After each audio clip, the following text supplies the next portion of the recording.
The United Nations Security Council, UNSC, is one of the 6 principal organs of the United Nations, UN, and is charged with ensuring international peace and security, recommending the admission of new UN members to the General Assembly, and approving any changes to the UN Charter. Its powers as outlined in the United Nations Charter include establishing peacekeeping operations, enacting international sanctions, and authorizing military action. The UNSC is the only UN body with authority to issue resolutions that are binding on member states. Like the UN as a whole, the Security Council was created after World War II to address the failings of the League of Nations in maintaining world peace. It held its first session on January 17, 1946, but was largely paralyzed in the following decades by the Cold War between the United States and the Soviet Union, and their allies. Nevertheless, it authorized military interventions in the Korean War and the Congo crisis and peacekeeping missions in Cyprus, West New Guinea, and the Sinai Peninsula. With the collapse of the Soviet Union, UN peacekeeping efforts increased dramatically in scale, with the Security Council authorizing major military and peacekeeping missions in Kuwait, Namibia, Cambodia, Bosnia and Herzegovina, Rwanda, Somalia, Sudan, and the Democratic Republic of the Congo. The Security Council consists of 15 members, of which 5 are permanent: China, France, Russia, the United Kingdom, and the United States. These were the great powers that were the victors of World War II, or their recognized successor states. Permanent members can veto, block, any substantive Security Council resolution, including those on the admission of new member states to the United Nations or nominees for the office of Secretary General. This veto right does not carry over into General Assembly matters or votes, which are non-binding. The other 10 members are elected on a regional basis for a term of 2 years. The body's presidency rotates monthly among its members. Resolutions of the Security Council are typically enforced by UN peacekeepers, which consist of military forces voluntarily provided by member states and funded independently of the main UN budget. As of November 2021, there have been 12 peacekeeping missions with over 87,000 personnel from 121 countries, with a total annual budget of approximately $6.3 billion. In the century prior to the UN's creation, several international treaty organizations and conferences had been formed to regulate conflicts between nations, such as the International Committee of the Red Cross and the Hague Conventions of 1899 and 1907. Following the catastrophic loss of life in World War I, the Paris Peace Conference established the League of Nations to maintain harmony between the nations. This organization successfully resolved some territorial disputes and created international structures for areas such as postal mail, aviation, and opium control, some of which would later be absorbed into the UN. However, the League lacked representation for colonial peoples, then half the world's population, and significant participation from several major powers, including the US, the USSR, Germany, and Japan. It failed to act against the 1931 Japanese invasion of Manchuria, the Second Italo-Ethiopian War in 1935, the 1937 Japanese occupation of China, and Nazi expansions under Adolf Hitler that escalated into World War II. On New Year's Day 1942, President Roosevelt, Prime Minister Churchill, Maxim Litvinov of the USSR, and T.V. Soong of the Republic of China, signed a short document, based on the Atlantic Charter and the London Declaration, which later came to be known as the United Nations Declaration. The next day the representatives of 22 other nations added their signatures. 13. The term United Nations was first officially used when 26 governments had signed the declaration. By March 1, 1945, 21 additional states had signed. The term Four Powers was coined to refer to the 4 major Allied countries, the United States, the United Kingdom, the Soviet Union and the Republic of China, and became the foundation of an executive branch of the United Nations, the Security Council.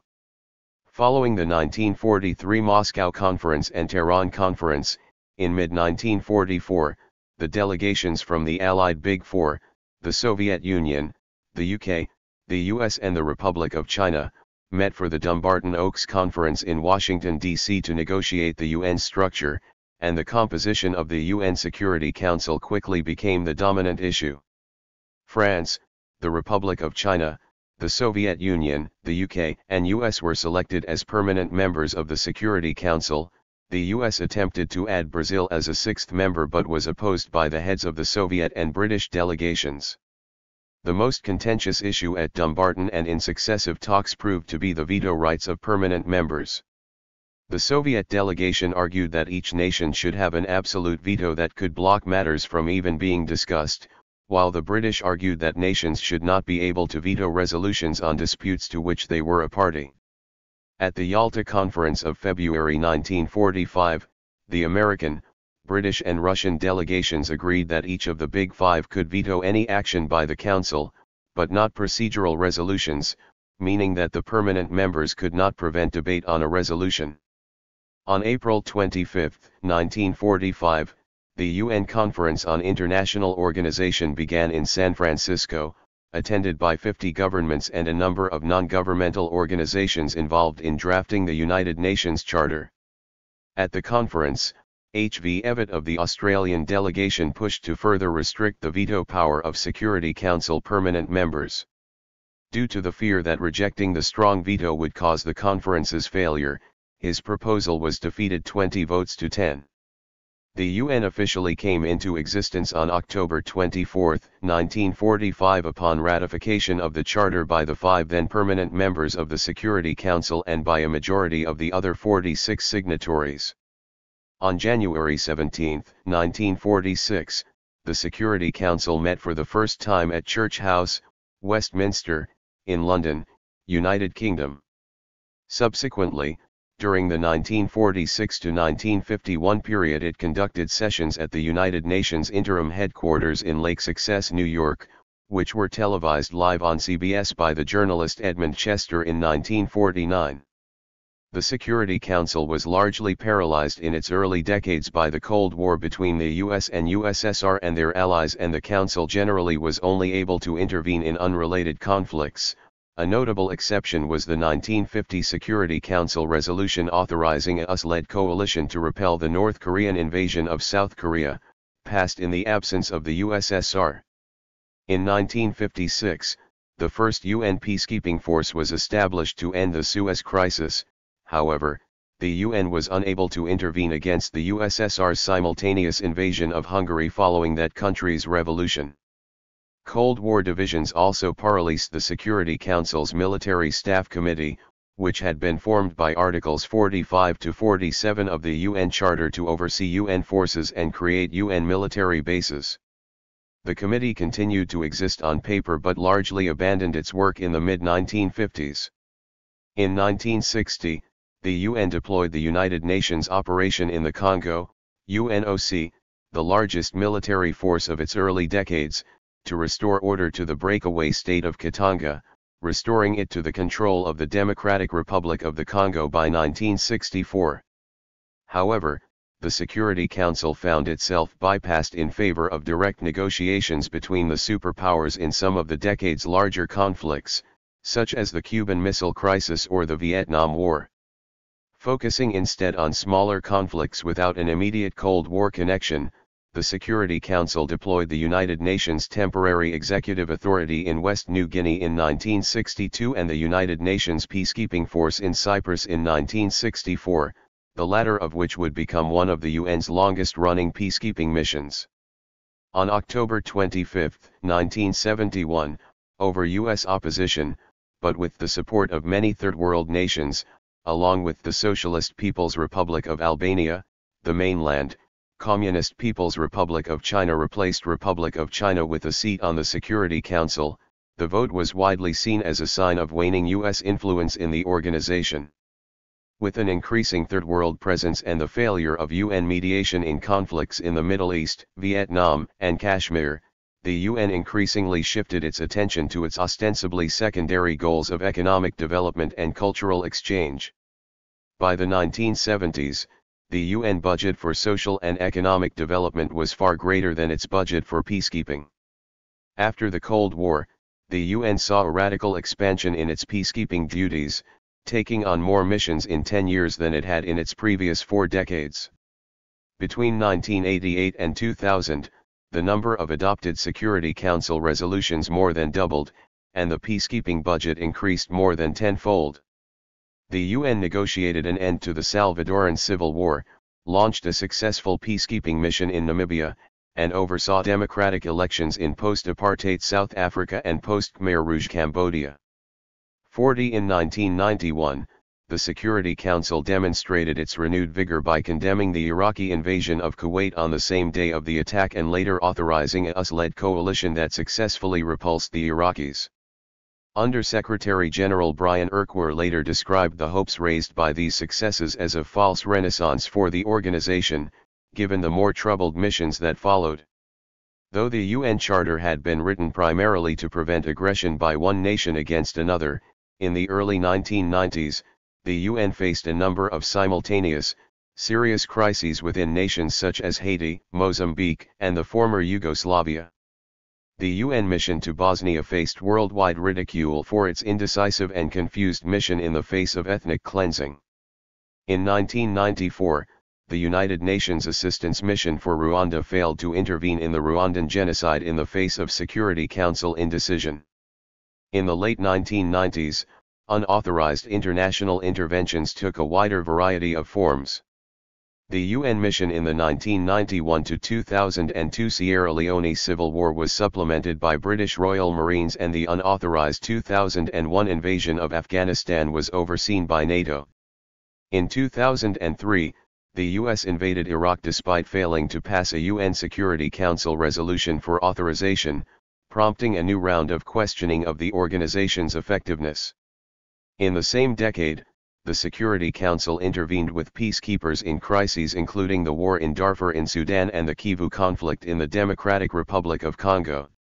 In 2013, an internal review of UN actions in the final battles of the Sri Lankan Civil War in 2009 concluded that the organization had suffered systemic failure. In November/December 2014, Egypt presented a motion proposing an expansion of the NPT, Non-Proliferation Treaty, to include Israel and Iran.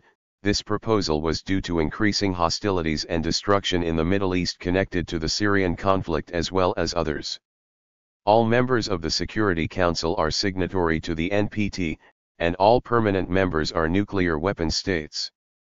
The UN's role in international collective security is defined by the UN Charter, which authorizes the Security Council to investigate any situation threatening international peace, recommend procedures for peaceful resolution of a dispute, call upon other member nations to completely or partially interrupt economic relations as well as sea, air, postal, and radio communications, or to sever diplomatic relations, and enforce its decisions militarily, or by any means necessary. The Security Council also recommends the new Secretary General to the General Assembly and recommends new states for admission as member states of the United Nations. The Security Council has traditionally interpreted its mandate as covering only military security, though U.S. Ambassador Richard Holbrooke controversially persuaded the body to pass a resolution on HIV/AIDS in Africa in 2000. Under Chapter 6 of the Charter, Pacific Settlement of Disputes, the Security Council may investigate any dispute, or any situation which might lead to international friction or give rise to a dispute. The Council may recommend appropriate procedures or methods of adjustment if it determines that the situation might endanger international peace and security.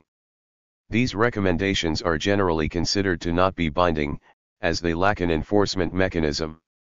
A minority of scholars, such as Stephen Zunes, have argued that resolutions made under Chapter 6 are still directives by the Security Council and differ only in that they do not have the same stringent enforcement options, such as the use of military force. Under Chapter 7, the Council has broader power to decide what measures are to be taken in situations involving threats to the peace, breaches of the peace, or acts of aggression. In such situations, the Council is not limited to recommendations but may take action, including the use of armed force to maintain or restore international peace and security. This was the legal basis for UN armed action in Korea in 1950 during the Korean War and the use of coalition forces in Iraq and Kuwait in 1991 and Libya in 2011. Decisions taken under Chapter 7, such as economic sanctions, are binding on UN members. The Security Council is the only UN body with authority to issue binding resolutions. The Rome Statute of the International Criminal Court recognizes that the Security Council has authority to refer cases to the court in which the court could not otherwise exercise jurisdiction. The Council exercised this power for the first time in March 2005, when it referred to the court the situation prevailing in Darfur since 1 July 2002. Since Sudan is not a party to the Rome Statute, the court could not otherwise have exercised jurisdiction. The Security Council made its second such referral in February 2011 when it asked the ICC to investigate the Libyan government's violent response to the Libyan civil war. Security Council Resolution 1674, adopted on April 28, 2006, reaffirms the provisions of paragraphs 138 and 139 of the 2005 World Summit Outcome Document regarding the responsibility to protect populations from genocide, war crimes, ethnic cleansing and crimes against humanity. The Security Council reaffirmed this responsibility to protect in Resolution 1706 on August 31 of that year. These resolutions commit the Security Council to protect civilians in an armed conflict, including taking action against genocide, war crimes, ethnic cleansing and crimes against humanity.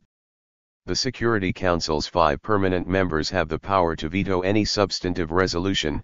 This allows a permanent member to block adoption of a resolution, but not to prevent or end debate. At the UN's founding in 1945, the 5 permanent members of the Security Council were the Republic of China, France, represented by the Provisional Government of the French Republic, the Soviet Union, the United Kingdom, and the United States. There have been 2 major seat changes since then. China's seat was originally held by Chiang Kai-shek's nationalist government, the Republic of China. However, the nationalists were forced to retreat to the island of Taiwan in 1949, during the Chinese Civil War. The Chinese Communist Party assumed control of mainland China, thenceforth known as the People's Republic of China. In 1971, General Assembly Resolution 2758 recognized the People's Republic as the rightful representative of China in the UN and gave it the seat on the Security Council that had been held by the Republic of China, which was expelled from the UN altogether with no opportunity for membership as a separate nation. After the dissolution of the Soviet Union in 1991, the Russian Federation was recognized as the legal successor state of the Soviet Union and maintained the latter's position on the Security Council. The 5 permanent members of the Security Council were the victorious powers in World War I and have maintained the world's most powerful military forces ever since. They annually topped the list of countries with the highest military expenditures. In 2013, they spent over $1 trillion combined on defense, accounting for over 55% of global military expenditures, the US alone accounting for over 35%. They are also among the world's largest arms exporters 71 and are the only nations officially recognized as nuclear weapon states under the Nuclear Non-Proliferation Treaty, NPT, though there are other states known or believed to be in possession of nuclear weapons. The bloc of Western democratic and generally aligned permanent members, France, the UK, and the US, is styled as the P3. Under Article 27 of the Union Charter, Security Council decisions on all substantive matters require the affirmative votes of 3/5, i.e. 9, of the members. A negative vote or a veto by a permanent member prevents adoption of a proposal, even if it has received the required votes. Abstention is not regarded as a veto in most cases, though all 5 permanent members must vote for adopting any amendment of the UN Charter or any recommendation of the admission of a new UN member state. Procedural matters cannot be vetoed, so the veto right cannot be used to avoid discussion of an issue. The same holds for certain decisions that directly regard permanent members. Most vetoes have been used for blocking a candidate for Secretary General or the admission of a member state, not in critical international security situations. In the negotiations leading up to the creation of the UN, the veto power was opposed by many small countries and was in fact forced on them by the veto nations: the United States, the United Kingdom, China, France, and the Soviet Union, by threatening that the UN would otherwise not be founded. Here is a description of the situation by Francis O. Wilcox, an advisor to the U.S. delegation to the 1945 conference. At San Francisco, the issue was made crystal clear by the leaders of the Big Five: it was either the charter with the veto or no charter at all. Senator Connolly from the U.S. delegation dramatically tore up a copy of the charter during one of his speeches and reminded the small states that they would be guilty of that same act if they opposed the unanimity principle. "You may, if you wish," he said, "go home from this conference and say that you have defeated the veto. But what will be your answer when you are asked, where is the charter?" As of 2012, 269 vetoes had been cast since the Security Council's inception. In this period, China used the veto 9 times, France 18, the Soviet Union or Russia 128, the United Kingdom 32, and the United States 89. Roughly 2/3 of Soviet and Russian combined vetoes were in the first 10 years of the Security Council's existence.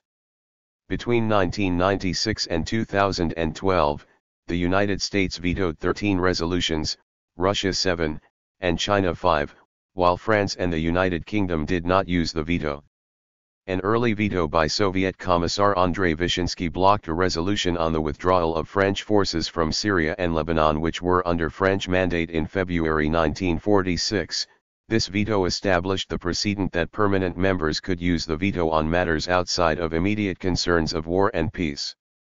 The Soviet Union went on to veto matters including the admission of Austria, Cambodia, Ceylon, Finland, Ireland, Italy, Japan, Laos, Libya, Nepal, 74 Portugal, South Vietnam, and Transjordan as UN member states, delaying their joining by several years.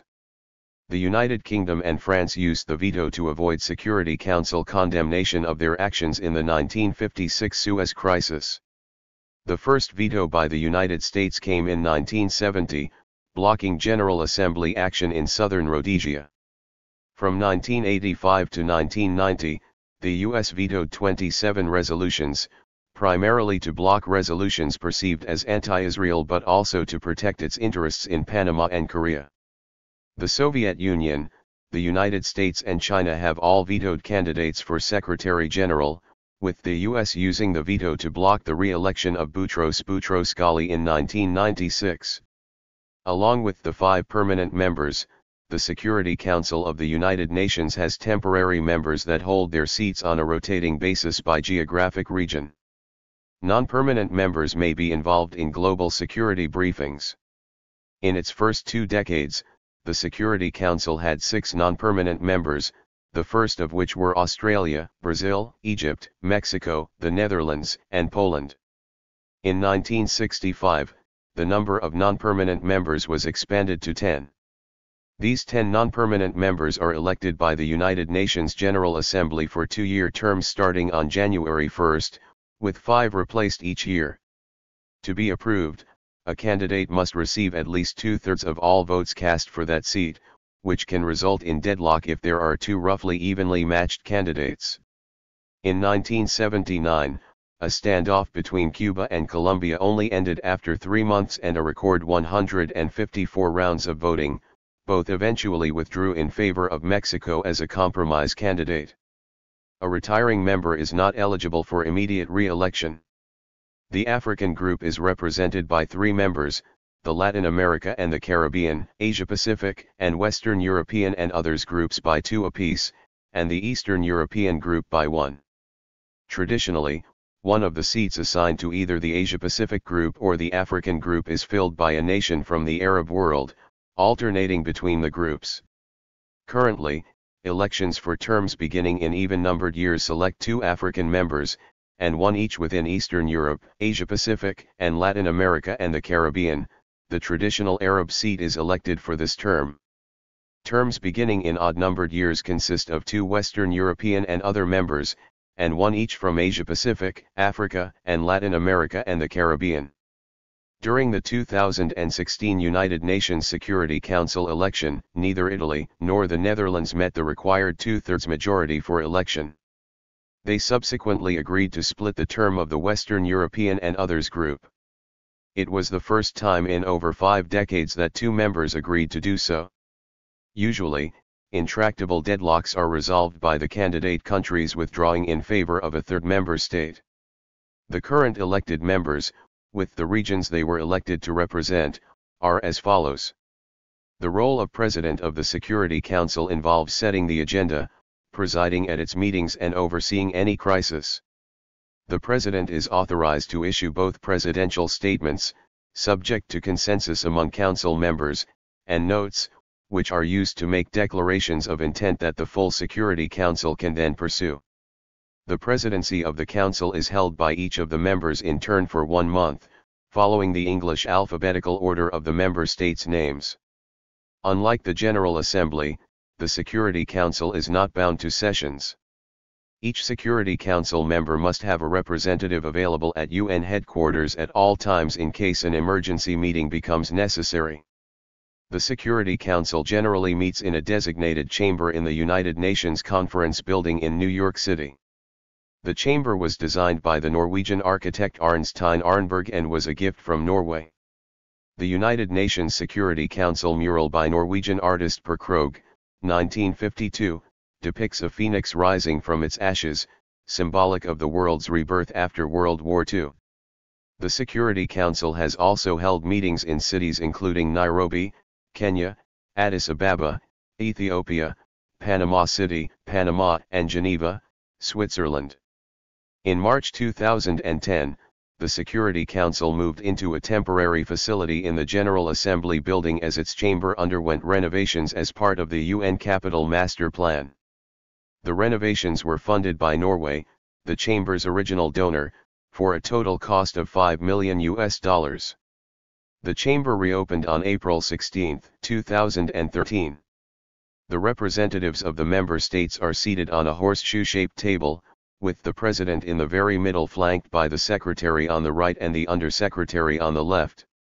The other representatives are placed in clockwise order alphabetically from the President, leaving 2 seats at the ends of the table for guest speakers. The seating order of the members is then rotated each month as the presidency changes. Because of the public nature of meetings in the Security Council chamber, delegations use the chamber to voice their positions in different ways, such as with walkouts. Due to the public scrutiny of the Security Council chamber, much of the work of the Security Council is conducted behind closed doors in informal consultations. In 1978, West Germany funded the construction of a conference room next to the Security Council chamber. The room was used for informal consultations, which soon became the primary meeting format for the Security Council. In 1994, the French ambassador complained to the Secretary General that informal consultations have become the Council's characteristic working method, while public meetings, originally the norm, are increasingly rare and increasingly devoid of content. Everyone knows that when the Council goes into public meeting, everything has been decided in advance. When Russia funded the renovation of the consultation room in 2013, the Russian ambassador called it, quite simply, the most fascinating place in the entire diplomatic universe. Only members of the Security Council are permitted in the conference room for consultations. The press is not admitted, and other members of the United Nations cannot be invited into the consultations. No formal record is kept of the informal consultations. As a result, the delegations can negotiate with each other in secret, striking deals and compromises without having their every word transcribed into the permanent record. The privacy of the conference room also makes it possible for the delegates to deal with each other in a friendly manner. In one early consultation, a new delegate from a communist nation began a propaganda attack on the United States, only to be told by the Soviet delegate, We don't talk that way in here.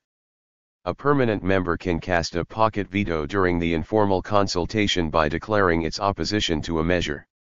Since a veto would prevent the resolution from being passed, the sponsor will usually refrain from putting the resolution to a vote.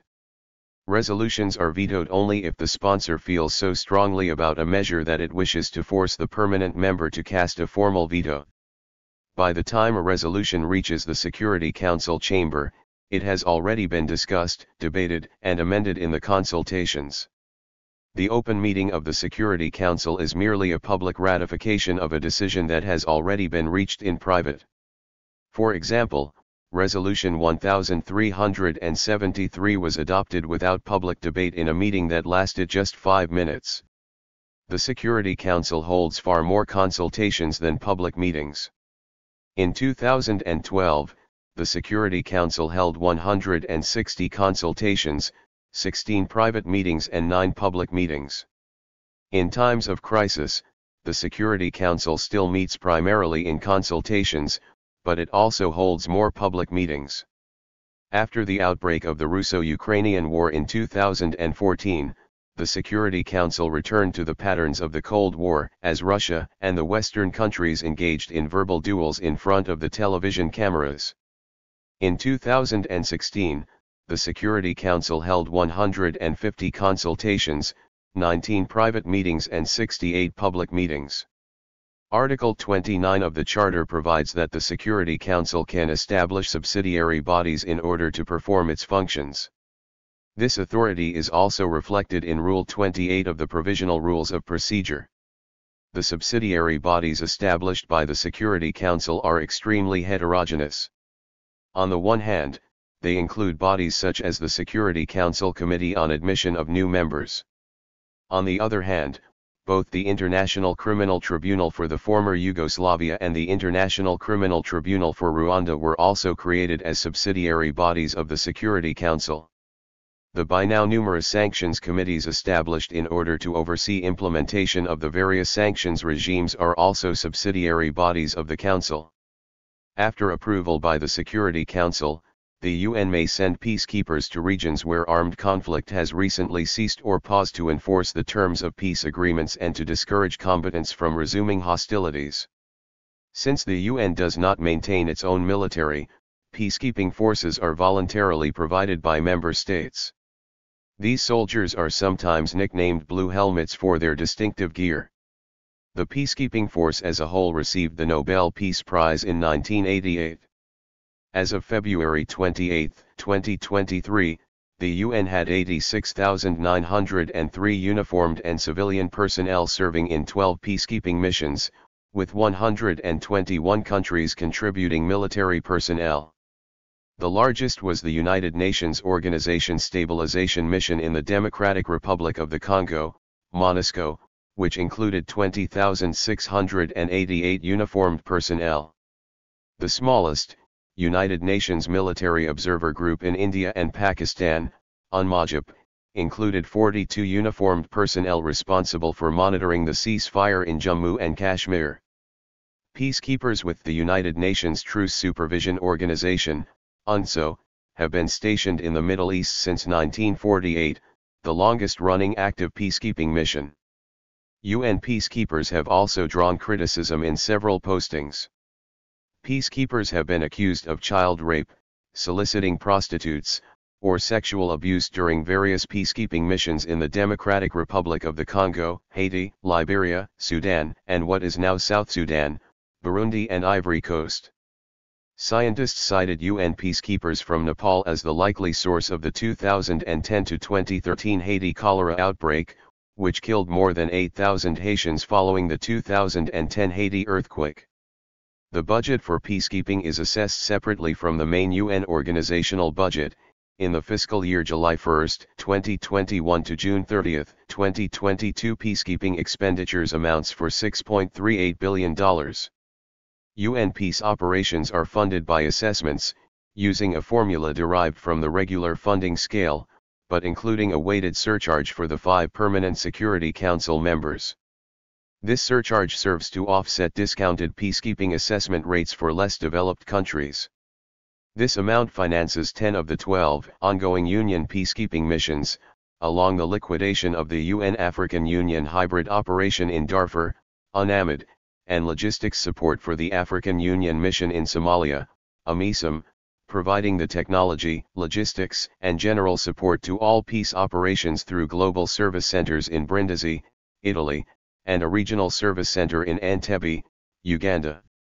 The UN Truce Supervision Organization, UNSO, and the UN Military Observer Group in India and Pakistan, UNMOGIP, are excluded from the peacekeeping operations budget and are financed through the regular UN budget.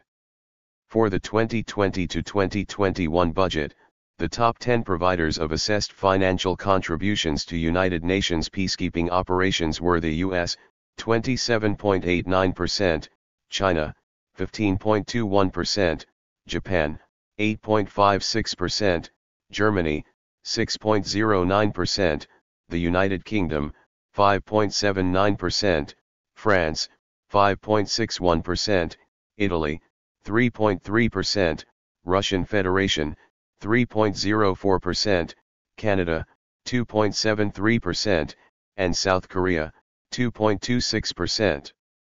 In examining the first 60 years of the Security Council's existence, British historian Paul Kennedy concludes that glaring failures had not only accompanied the UN's many achievements, they overshadowed them, identifying as particular failures the lack of will to prevent ethnic massacres in Bosnia and Rwanda.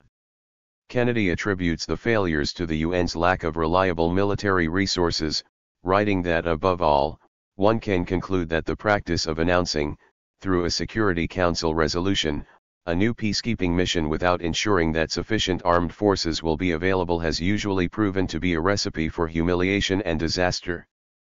Several studies have examined the Security Council's responsiveness to armed conflict.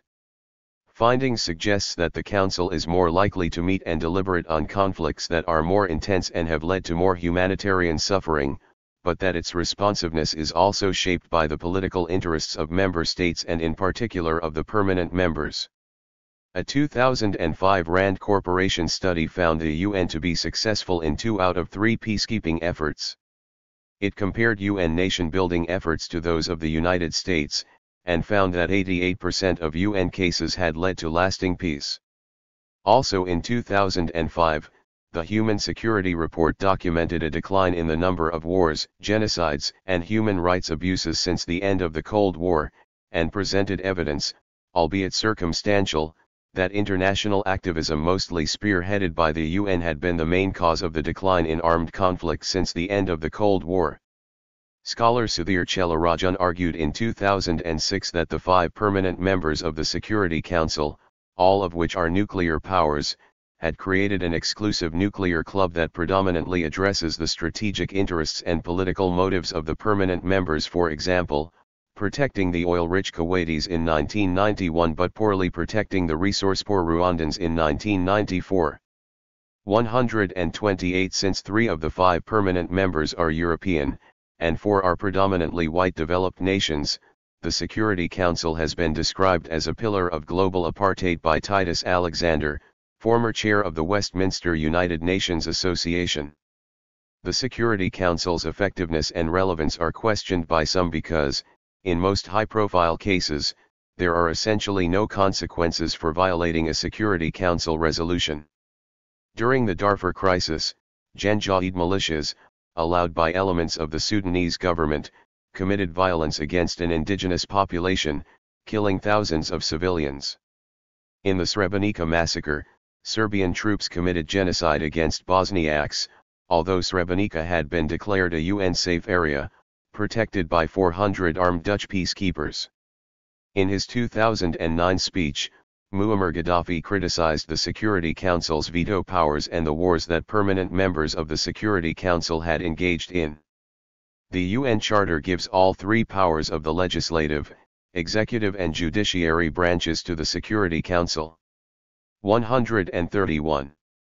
In his inaugural speech at the 16th Summit of the Non-Aligned Movement in August 2012, Ayatollah Ali Khomeini criticized the Security Council as having an illogical, unjust, and completely undemocratic structure and mechanism and called for a complete reform of the body.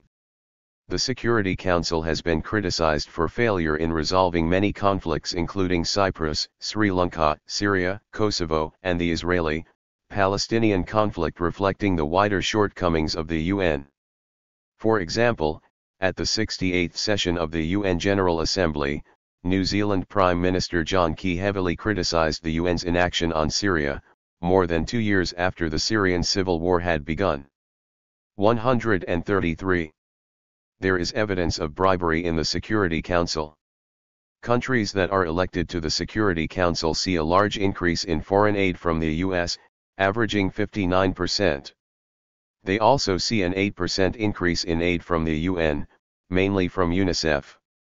134. The increase most strongly correlates to years in which the Security Council addresses issues relevant to the US. There is also evidence of increased foreign aid to elected countries from Japan and Germany.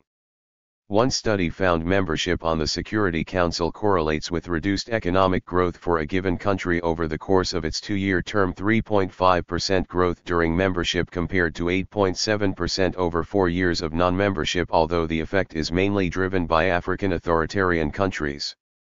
Elected members also experience a reduction in democracy and freedom of the press. Proposals to reform the Security Council began with the conference that wrote the UN Charter and have continued to the present day. As British historian Paul Kennedy writes, everyone agrees that the present structure is flawed. But consensus on how to fix it remains out of reach. There has been discussion of increasing the number of permanent members. The countries which have made the strongest demands for permanent seats are Brazil, Germany, India, and Japan. Japan and Germany, the main defeated powers in World War II, had been the UN's second and third largest funders, respectively, before China took over as the second largest funder in recent years, while Brazil and India are two of the largest contributors of troops to unmandated peacekeeping missions.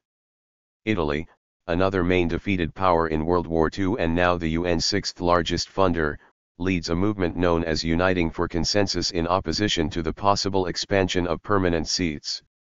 Core members of the group include Canada, South Korea, Spain, Indonesia, Mexico, Pakistan, Turkey, Argentina, and Colombia. Their proposal is to create a new category of seats, still non-permanent, but elected for an extended duration, semi-permanent seats.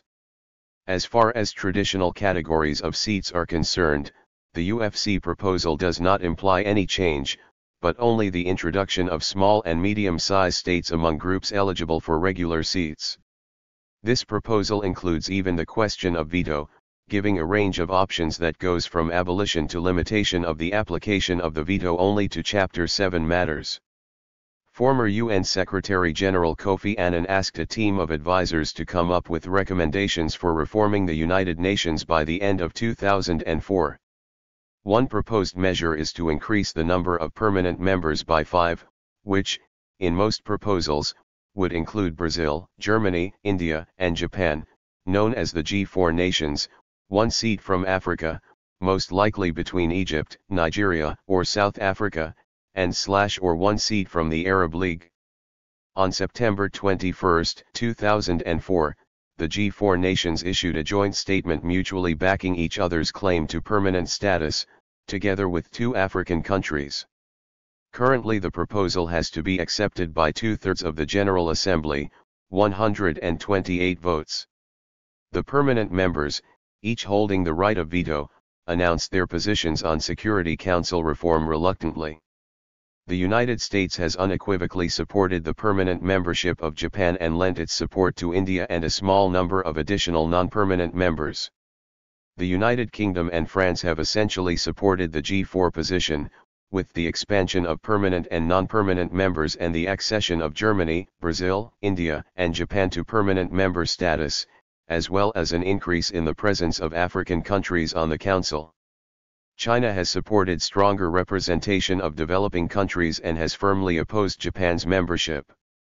In 2017, it was reported that the G4 nations were willing temporarily to forego veto power if granted permanent UNSC seats.